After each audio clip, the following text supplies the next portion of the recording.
Oi, eu sou a Lud e esse é o Pantufã de Unicórnio.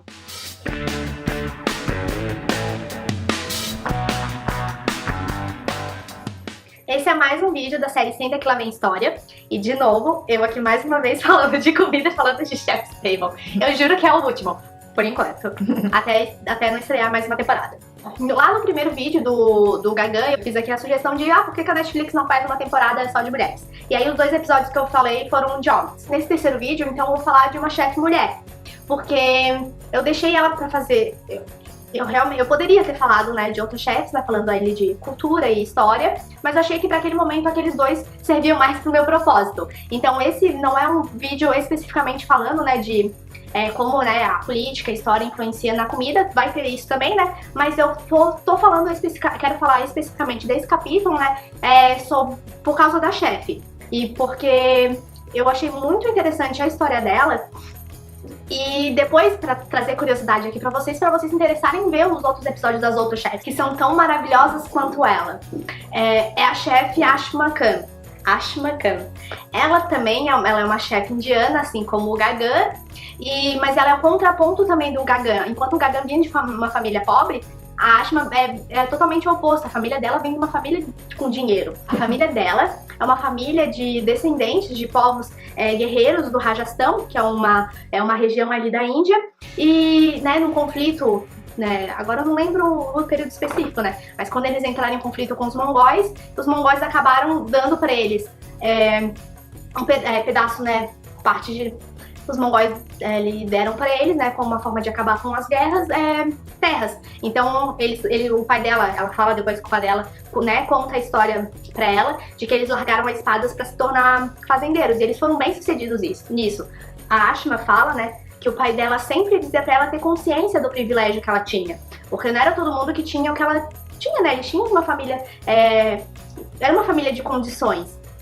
Uma família que tinha posses, então ela tinha várias oportunidades que as pessoas não tinham. Então, para ela ter consciência de todos esses privilégios que ela tinha. E um ponto central que eu acho da história dela, eu aqui dizendo que não ia ter muito de história, mas vai ter sim, é porque na Índia, né, eles têm, assim, as pessoas que têm ali abastadas, né, eles têm o costume de dar grandiosos casamentos, né, e acho que aqui todo mundo deve ter visto em algum momento, algum filme, alguma coisa assim, que, né, que traz essa representação do casamento indiano. Óbvio, né, que não são todos que têm condições de dar aquelas festas luxuosas, né, festas grandiosas, e aí a Ashma fala, né, que mesmo para famílias que têm dinheiro, os casamentos, eles acabam se tornando muito custosos e para muitos é a ruína da família. Então, por isso ela fala que as segundas filhas não são tão benquistas, porque imagina, você dar um casamento grandioso para uma filha já é difícil, imagina para duas.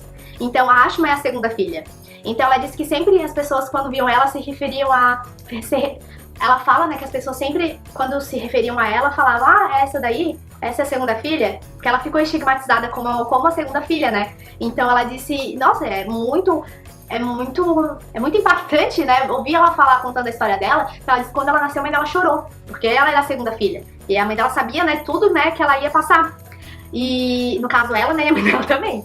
E ela disse que acho que desde pequena ela tentou suprir essa necessidade de um filho homem, então ela era filha sempre a rebelde, a que gostava de brincar, tida sempre com essa filha mais problemática, né? E ela fala, né, hoje ela entende que ela tentou suprir essa necessidade de um filho homem, que a mãe dela não teve. E aí quando ela foi pra faculdade, ela começou a namorar e depois ela casou. E pra ela era inimaginável, né, ela casar.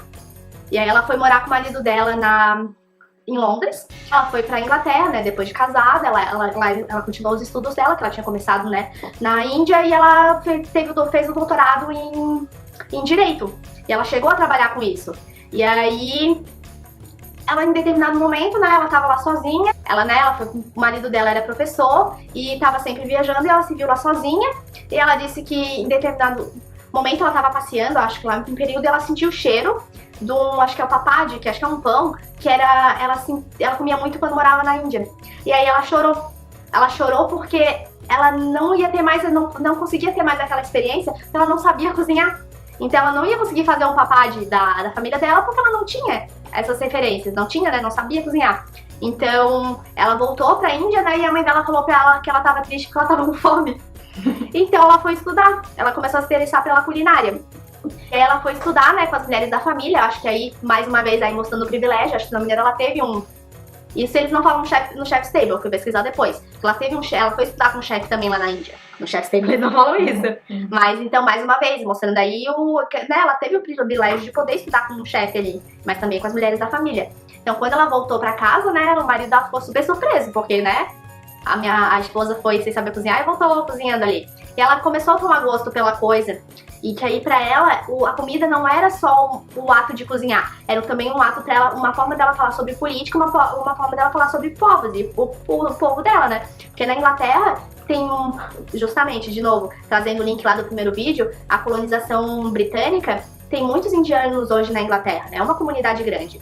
E aí ela disse que em determinado momento, né, perto da casa dela, tinha um café, e aí ela sempre via passar mulheres, né?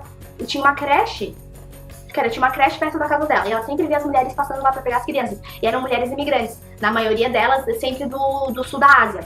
Então eram mulheres com que ela se identificava. E aí, em determinado momento, a Ashma vai até esse café e começa a convidar, né, puxar um papo ali, né, e conversar com essas moças de onde elas são, e elas foram criando ali uma comunidade, um vínculo entre elas, que até então a Ashma não tinha lá em Londres.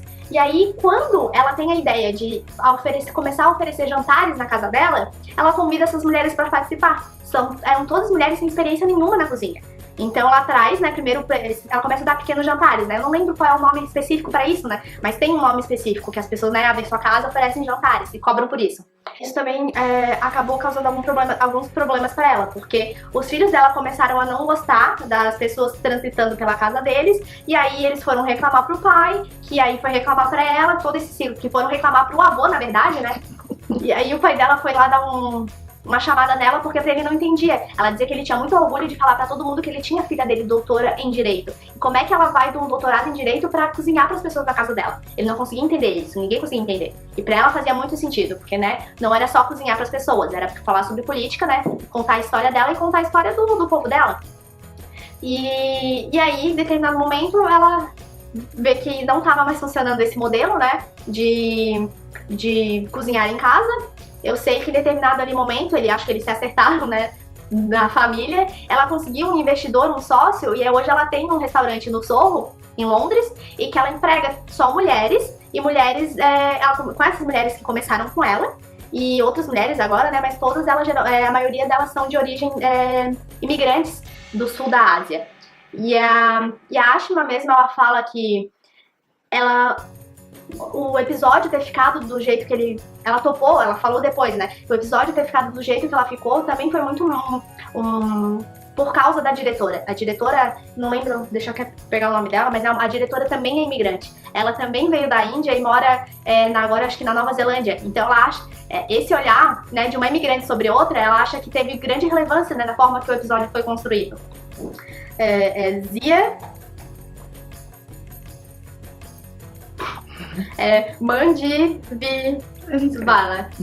Vai ter aí o soletrado pra vocês.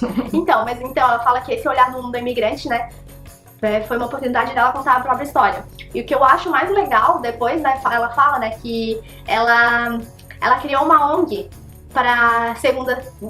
né, para ajudar famílias que têm segundas filhas. Então, para não se tornar um processo doloroso, né, onde que a segunda filha é, né, aquela, essa daí, quando a família, né, tem uma segunda filha menina, né, ela dá todo ali dá o aporte de aniversário, sabe? De comida, de festa, de comemoração, para que esse momento, né, que é tido ali como um momento, às vezes, pra família de tristeza, né, tornar esse processo um processo de felicidade, né? Porque para essa criança já não crescer estigmatizada como ela cresceu, que era denominada como a segunda filha. Então, eu acho que esse episódio eu queria trazer aqui muito mais do que esse viés político, né, histórico, mas com um viés humano. Então, e como acho que como ela tem empatia, né, também pela essa situação das outras pessoas, e ela quis transformar a carreira dela inteira, né, mesmo as pessoas não entendendo isso, e começassem do nada. E aí hoje ela tem um restaurante, e que as pessoas, ela disse que errou muito, né, e aí foi lá e voltou, e aí você começa um negócio do nada sem experiência nenhuma.